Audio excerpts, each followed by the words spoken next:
भारतातली हवा बदलली. क्रिकेट सामन्याचं शहर सुद्धा बदललं. बदलल्या काही नाही तर दोन गोष्टी.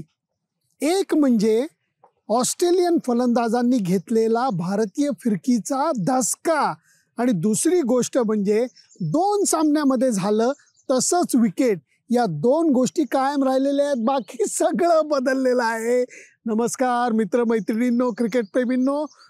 तिसऱ्या कसोटी सामन्याचा प्रिव्ह्यू सादर करण्याकरता मी तुमच्यासमोर उभा आहे. यशवंत क्लबमधनं माझ्या मागं होळकर स्टेडियम आहे आणि इथेच भारत विरुद्ध ऑस्ट्रेलिया दरम्यान तिसरा कसोटी सामना होणार आहे. भारतात येऊन खेळणं, खास करून या हवेमध्ये, या विकेटमध्ये, हे भल्या भल्या संघांना जमलेलं नाही आहे. न्यूझीलंड संघ वाईट आहे का? अजिबातच नाही. भारतामध्ये त्यांची भंबेरी उडाली. इंग्लंडच्या टीमला सपाटून मार खायला लागला आणि आता ऑस्ट्रेलियन टीमनी सुद्धा, जो आत्ताच्या घडीला एक उत्तम संघ मानला जातो आणि परिपूर्ण संघ मानला जातो, त्यांना सुद्धा पहिल्या दोन कसोटी सामन्यांमध्ये अक्षरशः सळो की पळो करून सोडलेलं आहे अश्विन आणि रवींद्र जडेजानी. आणि हीच गोष्ट ऑस्ट्रेलियन संघाला चांगलीच धक्कादायक आहे, कारण हा कसोटी सामना जर का ऑस्ट्रेलियानी गमावला तर त्यांना नुसतं मानांकनामध्ये धक्का लागणार नाही आहे, वर्ल्ड टेस्ट चॅम्पियनशिपला त्यांच्या थोडासा धक्का लागेल, थोडासाच. त्याच्याही पेक्षा महत्त्वाचं म्हणजे भारतीय संघाला मात्र वर्ल्ड टेस्ट चॅम्पियनशिपच्या फायनलचे दरवाजे एकदम उघडणार आहेत. त्यामुळे हा सामना भारताच्या दृष्टीने अत्यंत महत्त्वाचा आहे. ऑस्ट्रेलियन संघामध्ये खूप बदल होताना आपल्याला दिसत आहे. पॅट कमिन्स आई आजारी असल्यामुळे मायदेशी परतलाय आणि त्यामुळे मिचेल स्टार्क, जो लेफ्ट आर्म पेस बॉलर आहे, फरक पडतो. राईट आर्म पेस बॉलर आणि लेफ्ट आर्म पेस बॉलर याच्यामध्ये फरक पडतो. त्यातनंही इंदोरचं जे आउटफील्ड आहे, इंदोरची जी हवा आहे, त्याच्यावरती बॉल जो आहे तो नवा जास्त काळ राहू शकत नाही. एक बाजू प्लेयर काय करतात, घासून घासून चकचकीत ठेवतात, दुसऱ्या बाजूला अजिबात घासत नाहीत, कुठल्याही प्रकारचं पॉलिशिंग करत नाहीत आणि त्यामुळे दुसरी बाजू ही थोडीशी खडबडीत राहते आणि मग मिचेल स्टार्क सारखा बॉलर रिव्हर्स स्विंग करू शकतो, अर्थात मोहम्मद शमी सुद्धा करू शकतो. मिचेल स्टार्कचा फरक असा आहे की तो राऊंड दी विकेट म्हणजे ओव्हर दी विकेट टाकतो. या अँगलनी त्याचा हात असा येतो, बॉलचा अँगल जो असतो तो बाहेर गेलेला असतो, पडल्यानंतर मात्र तो आत येतो आणि त्यामुळे बॅट्समन हा उभा थोडासा ओपन एंडेड राहतो, बॉल त्याच्या ह्याच्यातनं बाहेर जातो आणि पडल्यानंतर आत येतो. आणि म्हणून मिचेल स्टार्कला खेळताना भल्या भल्या चांगल्या प्लेयर्सची अक्षरशः त्रेधा तिरपीट उडते. तीच अपेक्षा स्टीव्ह स्मिथला असेल. तुम्ही म्हणाल स्टीव्ह स्मिथ का? अहो, पॅट कमिन्स खेळणार नाही आहे, त्यामुळे स्टीव्ह स्मिथ आता ऑस्ट्रेलियन टीमचा कॅप्टन असणार आहे. त्याच्या आयुष्याचं एक जीवनचक्र जणू काही पूर्ण झालेलं आहे. कुठनं कुठं त्याचं जीवनचक्र झालं आहे. एकीकडे एक बॅट्समन म्हणून तो ऑस्ट्रेलियातला सर्वोत्तम, सर्वाधिक धावा करणारा बॅट्समन झाला आहे, तर दुसरीकडे त्याच्या आयुष्याची क्रिकेटिंग जी त्याची बायोडेटा आहे त्याला मात्र डाग लागलेला आहे आणि तो डाग बॉल कुरतडण्याच्या प्रसंगाच्या वेळेला तोच कॅप्टन होता. नंतर त्यांनी गुन्ह्याची कबुली दिली, त्याला 2 वर्षाची शिक्षा झाली आणि आता तो परत येतोय, ते सुद्धा कॅप्टन म्हणून. या सगळ्या गोष्टींच्या दृष्टीने मी म्हणतो त्याचं एक जीवनचक्र पूर्ण झालेलं आहे. परंतु ज्या वेळेला पत्रकार परिषदेमध्ये मी स्टीव्ह स्मिथला विचारलं की बाबा रे, तुझ्या काय अपेक्षा आहेत, तेव्हा तो मला म्हणाला की असं बघायला पाहिजे की आमच्या संघाने अपेक्षित कामगिरी केलेली नाही आहे, ही तर उघड गोष्ट आहे. जर का यश मिळवायचं असलं तर आमच्या बॅट्समनना काही करून धावा या फलकावर लावायला लागतील. नंतर मी जाता जाता त्याला गमतीने विचारलं, काय रे, एक तुझ्या टीममध्ये ज्यांनी लेग स्पिनर म्हणून डेब्यू केला त्याला बॉलिंग टाकताना बघायला मिळेल का? म्हणजे स्वतः स्टीव्ह स्मिथच. तेव्हा तो म्हणला, no no no mate, I am not going to ball.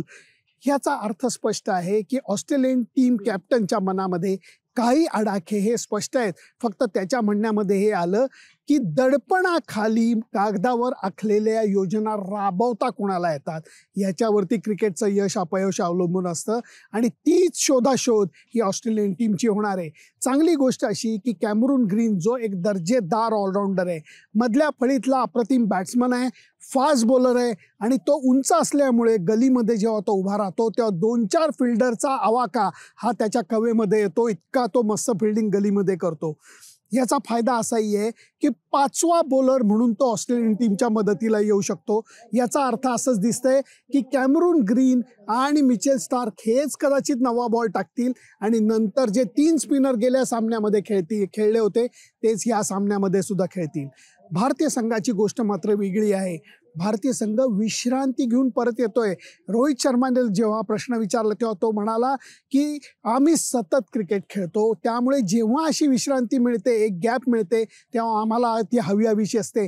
आम्ही घरी जातो, कुटुंबियांसोबत वेळ घालवतो, विश्रांती घेतो, शार्दूल ठाकूरच्या लग्नाला सुद्धा हजेरी लावतो, असं तो गमतीने म्हणाला.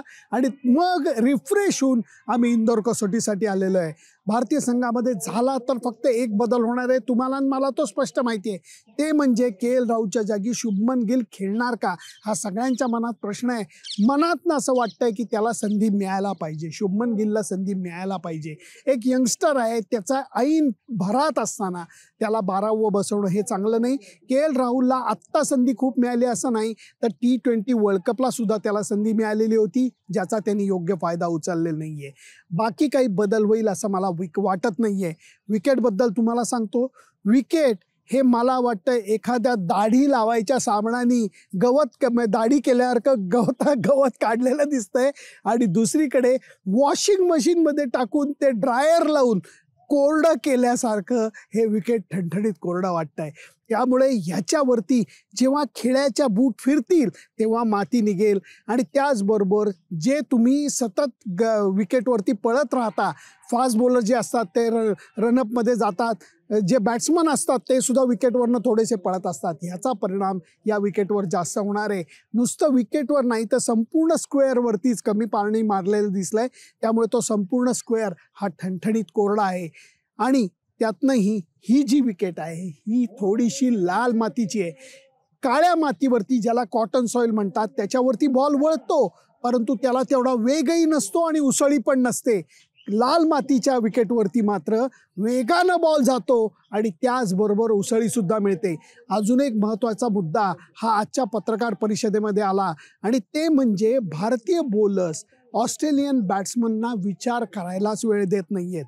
म्हणजे काय, तर जेव्हा अश्विन आणि जडेजा एकत्र बॉलिंग करायला लागतात तेव्हा ओव्हर्स फाट संपतात. त्याचं कारण असं आहे, रवींद्र जडेजाचा रनअप हा खूप कमी आहे. बहुतांशी वेळेला त्या बॅट्समननी मारलेला बॉल हा परत त्याच्याकडेच जातो आणि 3-4 पावलाच्या रनअपवरनं जेव्हा तो बॉलिंग टाकतो तेव्हा एकदा तर 1.5 मिनिटामध्ये ओव्हर संपलेली होती. ऑस्ट्रेलियन टीमला एकीकडे हा जो वेग आहे हा कमी करायचा आहे, दुसरीकडे इंडियन टीमला हा वेग जास्त ठेवायचा आहे, कारण ऑस्ट्रेलियन टीमच्या बॅट्समनवरती दडपण त्याने वाढत चाललेलं आहे. या सगळ्या बुद्धिबळाच्या खेळामध्ये आता इंदोर कसोटीमध्ये काय होतं हे आपल्याला बघायला लागणार आहे. खूप दिवसांनी इंदोरमध्ये टेस्ट मॅच होतीये, त्यामुळे परीक्षेचा काळ असून सुद्धा सीझन तिकीटं विकली गेलेली आहेत असं मध्य प्रदेश क्रिकेट असोसिएशन मला म्हणतंय. आणि त्यामुळे मैदानावरती जे शहराच्या मध्यभागी आहे, सामना बघायला गर्दी होईल अशी संयोजकांची खात्री आहे. मी सुद्धा त्याच उत्साहाने मैदानावरती जाणार आहे तुमचा प्रतिनिधी बनवून. हे म्हणत असताना एक गोष्ट नक्की आहे, भारतीय बॅट्समनना, प्रमुख बॅट्समनना आता रन्स करायची युक्ती शोधायला लागेल. रोहित शर्माने पहिल्या कसोटीमध्ये आउटस्टँडिंग सेंचुरी केली, परंतु त्याच्याबरोबरचे जे KL राहुल आहे, विराट कोहली आहे, चेतेश्वर पुजारा आहे, यांना म्हणावी तशी खेळी करता आलेली नाही आहे. श्रेयस अय्यर सुद्धा थोडासा एक मॅच खेळला, त्याच्यात थोडासा अपयशी ठरलेला आहे. मला असं वाटतं की या सगळ्या गोष्टींचा विचार करता आता वेळ आलेली आहे भारताच्या मेन बॅट्समनना रन्स करायची. आता वेळ आलेली आहे अश्विन आणि जडेजानी आपलं जे अधिराज्य आहे या विकेटवरचं ते अजून मजबूत करायची. एक शेवटची गोष्ट तुम्हाला सांगतो, नॉर्मली मी आकडेवारीच्या बाबतीत तरबेज नाहीये, परंतु अश्विननी 2 कसोटी सामन्यामध्ये ह्या मैदानावरती 18 विकेट्स केलेले आहेत.